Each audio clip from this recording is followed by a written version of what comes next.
साल 2020 में रिलीज हुई कोरियन माफिया पे बेस्ड हमारी आज की मूवी है नाइट इन पैराडाइज। ये कहानी है एक कोरियन गैंगस्टर की जो एक गैंग वॉर में फंस गया है और इस लड़ाई से भागते हुए वो एक ऐसी लड़की से टकरा जाता है जिसके जीने की कोई उम्मीद नहीं है। तो क्या ये लड़की इसकी वॉयलेंस भरी दुनिया में कोई चेंज ला पाएगी या ये कहानी और भी ज्यादा वॉयलेंस के साथ खत्म होगी? चलिए जानते हैं हमारी आज की स्टोरी में। पर वीडियो के शुरू होने से पहले फिर से मेरी रिक्वेस्ट आपसे कि अगर अब तक भी आपने मेरा चैनल सब्सक्राइब नहीं किया है तो प्लीज इसे अभी सब्सक्राइब कर लीजिए। तो ये कहानी शुरू होती है साउथ कोरिया के एक शहर में ताइगू नाम के एक गैंगस्टर से। ताइगू एक वेल नोन और पुराना गैंगस्टर है जो मिस्टर यांग नाम के एक डॉन का राइट हैंड है। और आज ताइगू एक राइवल गैंग के अड्डे पे अपने कुछ आदमियों को छुड़ाने आया है जिन्हें इस गैंग ने कैप्चर करके बेहद टॉर्चर किया है। इस गैंग का नाम है बुक सॉन्ग गैंग और इस गैंग का लीडर है चेयरमैन डो। और वो टाइगू को अपना गैंग ज्वाइन करने का ऑफर देता है क्योंकि book song gang south Korea का सबसे बड़ा गैंग है और टाइगू इस शहर का क्राइम दुनिया का एक जाना माना नाम है। टाइगू चेयरमैन का ये ऑफर ठुकरा देता है क्योंकि वो मिस्टर यांग और अपने गैंग के लिए बेहद लॉयल है। वो एक रिस्पेक्टेड गैंगस्टर है और उसके इस शहर में बेहद से लॉयल आदमी हैं और सभी गैंगस्टर्स या तो उससे डरते हैं या उसकी इज्जत करते हैं। ताइगू अपनी बीमार बहन से मिलने एक हॉस्पिटल जाता है और एक खतरनाक गैंगस्टर होने के बाद भी वो अपनी बहन और उसकी बच्ची से किसी छोटे बच्चे की तरह मिलता है। उन्हें घर जाने के लिए अपनी कार में बिठा के ताइगू वापस हॉस्पिटल के अंदर जाता है और अपनी बहन के डॉक्टर से मिलता है जहां उससे पता चलता है कि उसकी बहन की बीमारी तेजी से बढ़ रही है और उसे जल्दी एक डोनर की जरूरत पड़ेगी वरना वो ज्यादा दिन जिंदा नहीं बचेगी। टाइगू अभी इस न्यूज से रिकवर हो ही रहा होता है जब उसे फोन पे पता चलता है कि उसकी बहन की कार का एक्सीडेंट हो गया है। टाइगू वहां पहुंच के देखता है कि उसकी बहन और भांजी दोनों ही एक कार क्रैश का शिकार हो गए हैं और वो पास ही रोड पे बैठ के हेल्पलेस हालत में अपनी किस्मत को कोसने लगता है। फ्यूनरल के दिन टाइगू का बॉस और गैंग लीडर मिस्टर यांग भी वहां आता है और टाइगू के इस ट्रेजेडी पे अफसोस करता है। मिस्टर यांग टाइगू से कहता है कि ये सब बुक सॉन्ग गैंग के बॉस चेयरमैन डो ने करवाया है क्योंकि तूने उनका एक गैंग ज्वाइन करने से मना कर दिया। यांग कहता है कि वो तेरी कार को क्रैश करना चाह रहे होंगे पर शायद उन्हें पता नहीं होगा कि उस कार में तेरी बहन और उसकी बच्ची ट्रैवल कर रहे थे।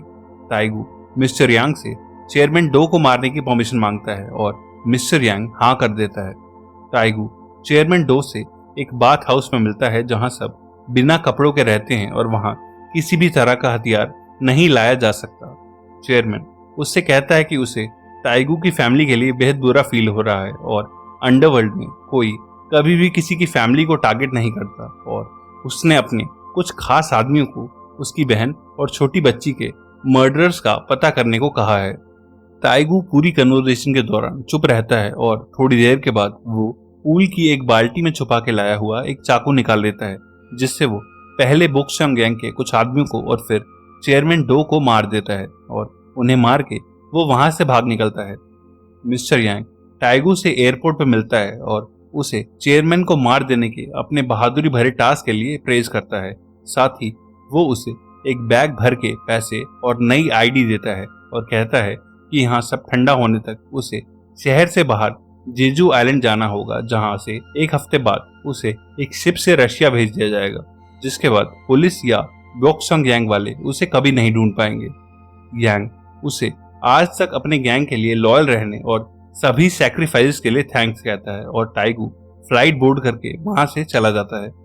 जेजू आइलैंड पहुंचने पे टाइगू को एक लड़की पिक करने आती है। इस लड़की का नाम यॉन होता है और वो उसे ड्राइव करके अपने घर लेके जाती है।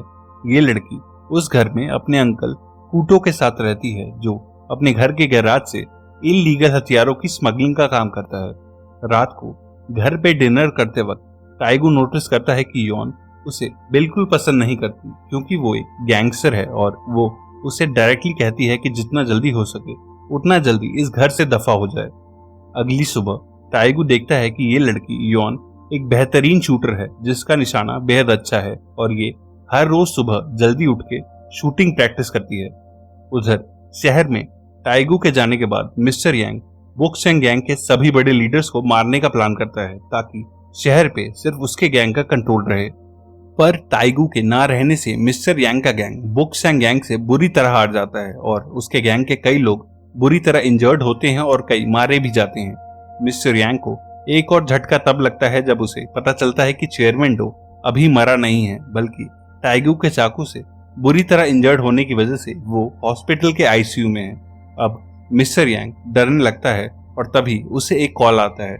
कॉलर का नाम होता है चीफ मा, जो चेयरमैन डो के बाद बुक्सैंग गैंग का सबसे बड़ा लीडर होता है। और वो कॉल पे यांग को कहता है कि वो उसे, टाइगू को या उसके किसी भी गैंग मेंबर को जिंदा नहीं छोड़ेगा, क्योंकि उन्होंने बुक्सैंग गैंग पे बेवजह अटैक करने की हिम्मत की है।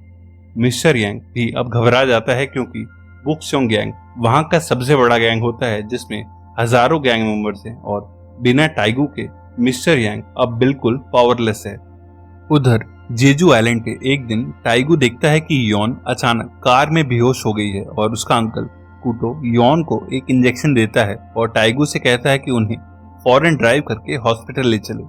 यॉन को हॉस्पिटल में एडमिट कराने के बाद उसका अंकल कूटो टाइगू को बताता है कि उसे ब्रेन ट्यूमर है और डॉक्टर्स ने कहा है कि वो 1-2 महीने तक ही जिंदा रह पाएगी, जिसके इलाज के लिए वो यॉन को अमेरिका लेके जाना चाहता है और उसके ट्रीटमेंट के लिए वो गन्स की स्मगलिंग करता है और पैसों के लिए ही वो टाइगू को अपने घर में छुपाने के लिए रेडी हुआ था।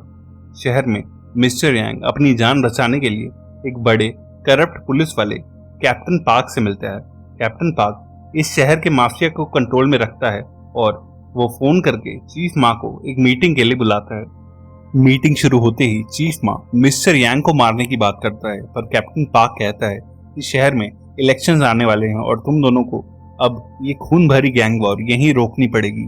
चीफ माँ अपनी जुबान का बहुत पक्का होता है और वो अपना किया हुआ प्रॉमिस कभी नहीं तोड़ता, इसीलिए वो कहता है कि उसने चेयरमैन डो को हॉस्पिटल में जुबान दी थी कि मैं उनके अटैकर्स को जरूर मारूंगा, और कैप्टन पार्क इसका उन्हें एक सॉल्यूशन देता है। पार्क कहता है कि चेयरमैन को टाइगू ने मारा है, तो मिस्टर यांग अब तुझे टाइगू और उसके सभी वफादार आदमियों को जिंदा डिलीवर कर देंगे, पर उसे मारने के बाद ये गैंग वॉर यहीं रुक जानी चाहिए। और अभी यहाँ सबके सामने प्रॉमिस कर कि टाइगू को हैंडओवर करने के बाद तू मिस्टर यांग पे कोई अटैक नहीं करेगा। काफी देर तक हेजिटेट करने के बाद चीफ माँ इस कंडीशन के लिए मान जाता है और दोनों गैंग के बीच में कॉम्प्रोमाइज हो जाता है। हॉस्पिटल में होश आने के बाद यॉन वहां से बिना डॉक्टर्स की परमिशन लिए बाहर आ जाती है और जब टाइगू उसे घर ले जाने लगता है तब यॉन कहती है कि उसे पहले लंच करना है। लंच पे यॉन, जो अक्सर ज्यादा बात नहीं करती, अब टाइगू से फ्रेंडली होके ढेर सारी बातें करने लगती है और बेहद ज्यादा ड्रिंक भी करती है। घर के रास्ते में जब यॉन सो चुकी होती है तब टाइगू को मिस्टर यांग का फोन आता है और वो कहता है कि शहर में गैंग वॉर बढ़ती ही जा रही है, इसलिए वो भी उसके साथ कुछ टाइम रशिया जाने की सोच रहा है और वो कल सुबह उसे एयरपोर्ट पे मिलने के लिए कहता है ताकि वो दोनों साथ में फ्लाइट लेके साउथ कोरिया से बाहर निकल जाएं। घर पहुंच के टाइगू को बाहर कई सारी पार्क करी हुई गाड़ियां दिखती हैं और वो अलर्ट होके गन निकाल लेता है। कार में बैठे कुछ लोग ही टाइगू को घूरने लगते हैं, पर टाइगू उन पे पहले ही अटैक कर देता है। वो लोग टाइगू पे गोलियां चलाने लगते हैं और टाइगू की कार की बैक सीट से यॉन उन लोगों को शूट करके मार डालती है। घर के गैराज में अंकल कूटो से हथियार खरीदने आए कुछ बायर बिना पैसे दिए उससे हथियार लूटने का सोचते हैं, पर कूटो उनके काबू में नहीं आता और एक गन फाइट में कूटो को कई सारी गोलियां लगती हैं और वो जमीन पे गिर जाता है। यॉन अंदर आके देखती है कि उसका अंकल मर चुका है और वो रोती हुई एक हैंड गन लेके गैराज में मौजूद कई आदमियों को मार डालती है, पर टाइगू उसे रोकता है और जबरदस्ती खींच के वहां से ले जाता है। यॉन बेहद गुस्से में होती है और कहती है कि उसे अपने अंकल के पास वापस जाना है, पर टाइगू कार नहीं रोकता और यॉन उसका हाथ काट लेती है। शाम को जब यॉन थोड़ा नॉर्मल होती है तब वो उसे अपने पास के बारे में बताती है, जब अंकल कूटो के कुछ दुश्मन गैंगस्टर्स ने उसकी बहन और पेरेंट्स को मार दिया था। वो कहती है कि इलीगल कामों की वजह से वो अपने अंकल को बचपन से ही हेट करती थी, पर आज जब वो भी मर गया है तब उसे ये रियलाइज हो रहा है कि वो बिना किसी फैमिली मेंबर के इस दुनिया में अकेली रह गई है। उस रात से ही यॉन और टाइगू अच्छे फ्रेंड्स बन जाते हैं और नेक्स्ट पूरा दिन एक दूसरे के साथ बिताते हैं। टाइगू उसे कहता है कि उसके पास जो भी टाइम बचा है उसे वो अच्छे से जीना चाहिए और वो दोनों पूरा आइलैंड घूमते हैं और एक दूसरे के साथ अपनी पूरी लाइफ शेयर करते हैं। यॉन ने सालों में किसी इंसान से इतनी बातें की होती हैं और जब टाइगू वापस जाने वाला होता है तब वो उसे रोकती है और जाने के लिए मना करती है, क्योंकि उसे लगता है कि टाइगू की जान को खतरा है। पर टाइगू उससे यकीन दिलाता है कि वो अपने बॉस मिस्टर यांग के साथ जा रहा है और जल्द ही वापस आएगा, और वो कार में बैठ के एयरपोर्ट की तरफ निकल जाता है। एयरपोर्ट पहुंच के टाइगू को अपने एक सबसे वफादार गैंग मेंबर का हॉस्पिटल से फोन आता है और वो टाइगू को कहता है कि मिस्टर यांग ने अपनी जान बचाने के लिए तुझे और तेरे हम सभी वफादार पुराने दोस्तों को बोक्सैंग गैंग को भेज दिया है। और तभी उस आदमी को गैंग मेंबर्स ढूंढ लेते हैं और मारने लगते हैं। टाइगू भी मिस्टर यांग को देख लेता है और उससे दूर भागने लगता है जब बोक्सैंग गैंग के लोग उसे पकड़ने के लिए उसके पीछे भागते हैं। टाइगू बेहद मुश्किल से एयरपोर्ट से बाहर आता है, पर गैंग मेंबर्स उसे घेर लेते हैं और वो अपनी पूरी जान लगा के उनसे लड़ने लगता है और फाइनली उनकी एक कार लेके वहां से भाग निकलता है। चीफ माँ को जब पता चलता है कि टाइगू पकड़ा नहीं गया तब वो गुस्से में आ जाता है और मिस्टर यांग को पीटने लगता है। टाइगू फोन पे यॉन को वार्न करता है, पर यॉन अपने अंकल कूटो के पुराने घर जा रही होती है। टाइगू उसे मना करता है कि वो जगह सेफ नहीं है, पर अनफॉर्चुनेटली चीफ माँ मिस्टर यांग और अपने आदमियों के साथ वहां पहुंच जाता है और यॉन को होस्टेज बना लेता है। चीफ माँ टाइगू से फोन पे कहता है कि अगर वो चाहता है कि इस लड़की के साथ कुछ गलत ना हो तो फौरन यहाँ आ जाए, पर यॉन टाइगू से कहती है कि वो वैसे भी कुछ ही दिनों में मर जाएगी, इसीलिए यहाँ वापस आने की जगह इनसे दूर भाग जाए। पर टाइगू कहता है कि अब वो सारी जिंदगी भागना नहीं चाहता। टाइगू को पता होता है कि चीफ माँ अपनी जुबान का पक्का आदमी है और वो चीफ माँ से प्रॉमिस मांगता है कि उसके सरेंडर के बदले में वो यॉन को सेफली जाने देगा। चीफ माँ प्रॉमिस करता है और टाइगू कुछ देर के बाद वहां पहुंच जाता है और बाहर खड़े बोक्सैंग गैंग के लोग टाइगू की तलाशी लेते हैं।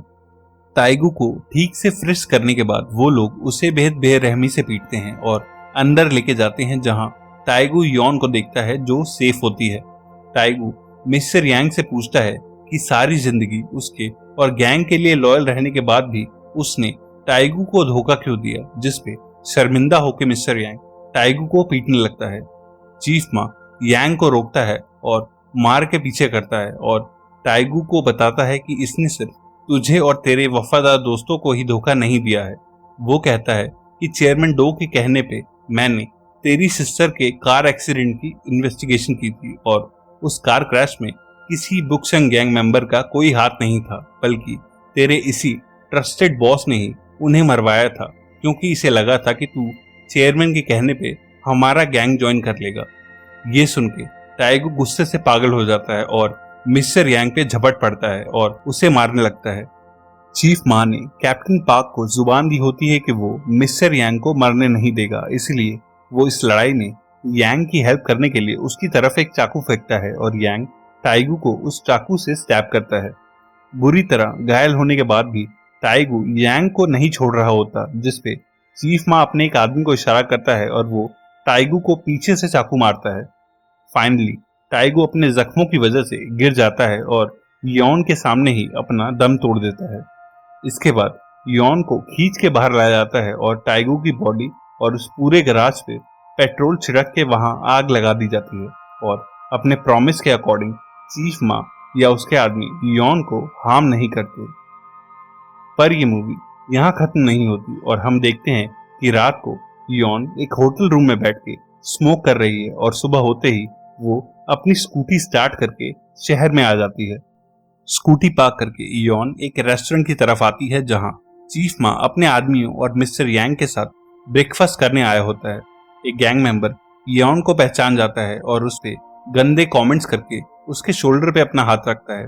तभी वो अपनी हैंड गन निकालती है और उस आदमी को उड़ा देती है और बिना रुके वो एक के बाद एक गैंग मेंबर को शूट करती चली जाती है और कुछ ही देर में वहां लाशों का ढेर लग जाता है। चीफ माँ भी शोर सुन के बाहर आता है और यॉन का निशाना और हिम्मत देख के चौंक जाता है और यॉन उसे भी कई बार शूट करके मार डालती है। आखिरी बारी मिस्टर यांग की होती है और यॉन उसे भी शूट करके चीफ माँ के पास भेज देती है। इस शूटआउट के बाद वो म्यूजिक सुनते हुए बीच पे आती है और कुछ देर टाइगू को याद करके वो गन अपने सर पे लगा लेती है और खुद को भी शूट कर लेती है। ऐसी ही एक और गैंगस्टर मूवी के लिए लेफ्ट या राइट वाली वीडियो पे क्लिक करना। तब तक के लिए stay safe and keep watching thoughts in action.